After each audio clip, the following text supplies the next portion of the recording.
एक गांव रजपुरी नाम का, जहाँ पे एक परिवार रहता था। एक रोज सुबह, आप जिसे देख रहे हैं इसका नाम है रामू, जो कि बहुत बीमार लड़का है। एक रोज जब रामू उसकी माँ को घर में नहीं दिखता, तब माँ, रामू को कहीं देखा है क्या आपने? मेरे को कहीं मिल नहीं रहा माँ, सुबह से कहाँ चला गया है? क्या आपको पता है क्या? आप जानती होगी तो मुझे बताइए ना। सुबह से कहीं दिखाई नहीं दे रहा मुझे, लगता है कहीं चला गया है। ये लड़का भी ना बहुत तबीयत खराब हो रहता है, फिर भी कहाँ चला जाता है। नहीं, मैं नहीं जानती तुम्हारे बेटे को। देख, कहीं जाके मर मुरा ना गया हो। वैसे भी मुझे तेरा बेटा पसंद नहीं है। ये बीमार लड़का मुझे बिल्कुल पसंद नहीं आता। देख ले तू, कहाँ है वो? मैं नहीं जानती, मुझसे मत पूछ। ठीक है माँ, मैं देख के आती हूँ। मैं बाहर जा रही हूँ, आप घर का ध्यान रखिएगा। गेट खुला है बाहर का। मैं देख के आती हूँ उसको। शायद कहीं कहीं खेल रहा होगा दोस्तों के साथ। आप घर का ध्यान रखिएगा। अपने बेटे के लिए परेशान रमिया आस लगाए खड़ी ही थी कि मौसी, आपने रामू को देखा है क्या कहीं? अरे बेटा रमिया, तू यहाँ क्या कर रही है? तेरा बेटा तो पेड़ के नीचे बैठा है और तू यहाँ उसके लिए परेशान हो रही है। जा वहाँ जाके देख, बकरियों के साथ बैठा है पेड़ के नीचे। आपका धन्यवाद मौसी, मैं जाके देखती हूँ। रामू, तू यहाँ क्या कर रहा है बेटा? मैं तेरे को कितना ढूंढ रही हूँ घर में, कितना परेशान हो रही हूँ तेरे लिए, और तू यहाँ बैठा है। क्या हो गया, तू उदास क्यों है? माँ, एक बात बताओ माँ, मुझे मेरा कोई दोस्त क्यों नहीं है?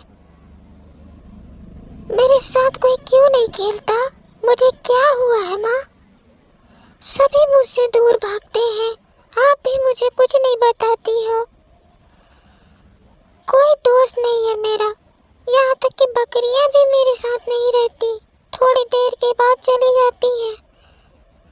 मैं बहुत बुरा परेशान हूँ माँ, आप मुझे क्यों नहीं बताती कि मुझे क्या हुआ बेटा है? चल घर जाके बात करेंगे, तेरे को कृपा सब करके बता मुझे दूंगी मैं। बताएं। घर मैं चल अकेला पहले। नहीं रहना चाहता माँ। और वो दोनों घर की ओर निकल जाते हैं।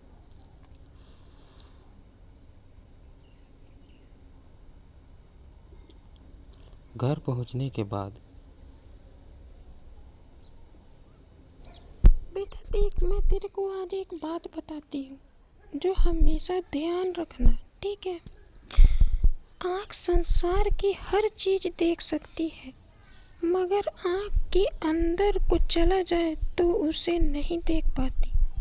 ठीक उसी प्रकार मनुष्य दूसरे की बुराइयां तो देख लेता है, मगर अपने भीतर बैठे बुराइयों को वह कभी नहीं देख पाता।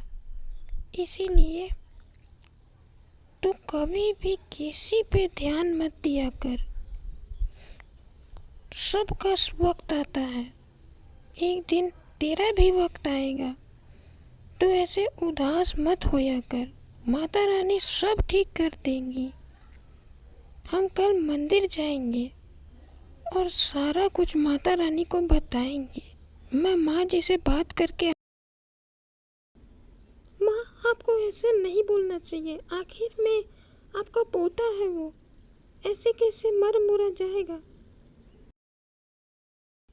देख सुन, तेरे को मैं आखिरी बार बोल रही हूँ, मेरा कोई पोता वोता नहीं है, और रामू तो हर किस मेरा पोता नहीं हो सकता। मेरे घर में कोई ऐसा व्यक्ति नहीं था कि कोई बीमार हो सके। सभी के सभी हष्ट पुष्ट मुष्टंडे थे। तुम्हारे ससुर जी, वो तो यहाँ के अखाड़े में रहते थे। तुम्हारे पति, उसे देखो, वो दिन रात मेहनत करता है, काम करता है, उसके शरीर देखो। और तुम्हारे बेटे को देखो, वो मेरा पोता हो ही नहीं सकता, कभी नहीं हो सकता। तुम लोगों को यहाँ से चले जाना चाहिए। मैं अपने बेटे को बोलूंगी कि वो दूसरी शादी कर ले और तुम्हें छोड़ दे, क्योंकि ना तो तू मेरे को पसंद है और ना तेरा बेटा। अगली सुबह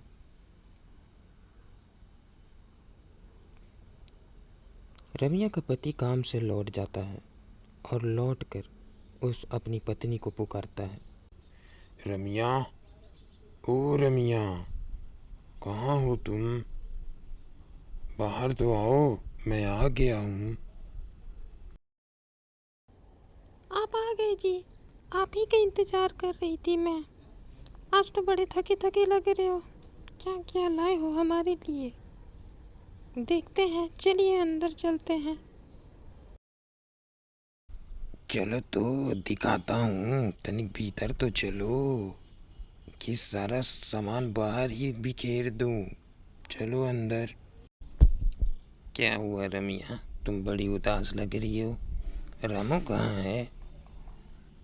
तुम्हारा शकल भी मुरझाया हुआ है, रामू भी दिखाई नहीं दे रहा। रामू तो सो रहा है जी अपने कमरे में। आप ही का इंतजार कर रही थी। देखिए ना, जाके थोड़ा माँ को समझाइए ना।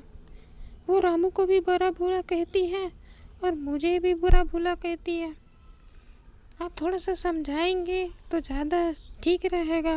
वो तो हमें घर से निकालने की बात करती हैं। ज़्यादातर वो को तो रामू पसंद ही नहीं है, उसके बीमार की वजह से। आज कितना कुछ सुनाई है, आप जरा जाके बात कीजिए उनसे, थोड़ा समझाइए। आपकी माँ। सुनो रमिया, माँ बूढ़ी हो गई है तो वो कुछ भी कहने लग जाती हैं, पर मैं माँ से बात करूँगा इस बारे में कि वो ऐसा ना कहें दोबारा। आखिरकार वो उनका पोता ही तो है। मैं जब तक हूँ यहाँ तब तक कोई किसी को कुछ नहीं कहेगा। मैं माँ से बात करूँगा। ठीक है जी, आप बात करके आइए, तब तक मैं आपके लिए कुछ खाना लगा देती हूँ। ठीक है, मैं बात करके आता हूँ माँ से, तुम खाना लगा दो।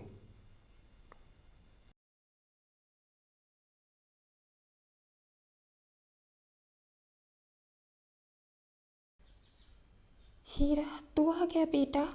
जरा सुनना, इधर आना तो, अपनी माँ से भी तो मिल ले।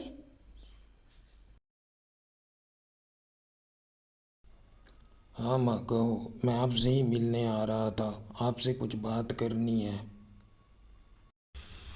देख बेटा, मुझे तेरा बेटा और तेरी बीवी बिल्कुल भी पसंद नहीं है।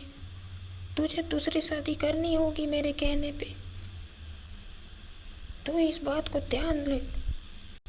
तुम्हें अगर हंसी खुशी जिंदगी बितानी है तो तू मेरी बात मान ले और तू दूसरी शादी कर ले। इसी में तेरी भलाई है राम। माँ, आप ऐसा ना कहें, वो आपका पोता है और मेरे साथ ऐसा होता तो तब भी आप क्या ऐसे ही करती? आपको समझना चाहिए कि वक्त अच्छे अच्छों को झुका देता है और वक्त सभी का आता है। मदद करने के लिए धनी होना जरूरी नहीं है, सिर्फ मदद करने का इरादा होना चाहिए। ऐसा है तो मैं अपनी बीवी बच्चों को लेकर यहाँ से चला जाऊँगा।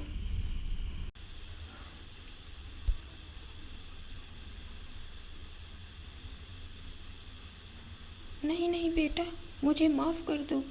मैं ऐसा बिल्कुल नहीं चाहती। मैं तो तुम्हारी भलाई के लिए कह रही थी। अगर तुम्हें अच्छा लग रहा है तो मैं कुछ नहीं कहूँगी। मुझे कृपा कर माफ़ कर दो बेटा, तुम मुझे माफ़ कर दो। मैं आइंदा से ऐसा कभी नहीं बोलूँगी और हमेशा तुम लोगों के साथ रहूँगी। ठीक है माँ, आप आराम करो। मैं भी सोने जा रहा हूँ, मैं भी थक गया हूँ। आप भी आराम करो।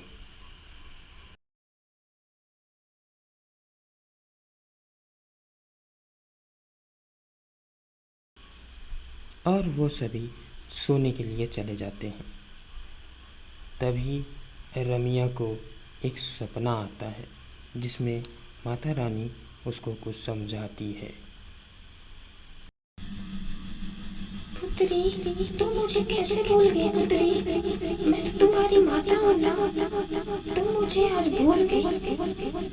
मुसीबत के टाइम पे अगर मैं तुम्हारा साथ ना दूँ तो मेरी माता कहलाने का क्या मतलब हो जाएगा?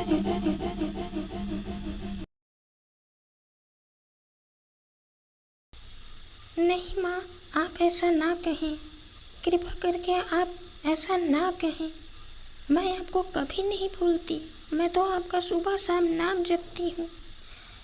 बस थोड़ा सा परेशान थी रामू के लिए, इसीलिए मुझे माफ़ कर दो माँ।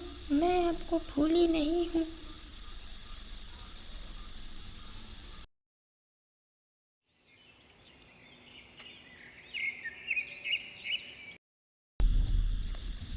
माँ, मैं आ गई माँ। कृपा करके मुझे दर्शन दें। मैं आपके द्वार में खड़ी हूँ माँ।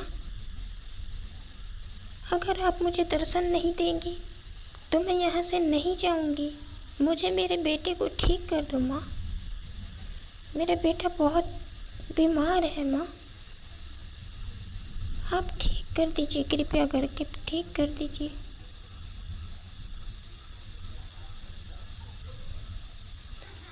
क्यों नहीं बोलती माँ? कुछ तो बोलो, कुछ तो बोलो माँ।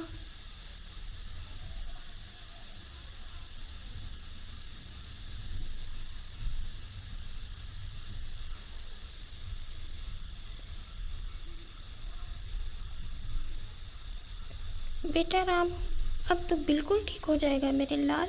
माता रानी ने तेरे लिए कुछ दिया है, तो इसे ग्रहण कर ले, तो बिल्कुल ठीक हो जाएगा। माँ मुझे बहुत अच्छा लग रहा है माँ, बहुत अच्छा लग रहा है मुझे।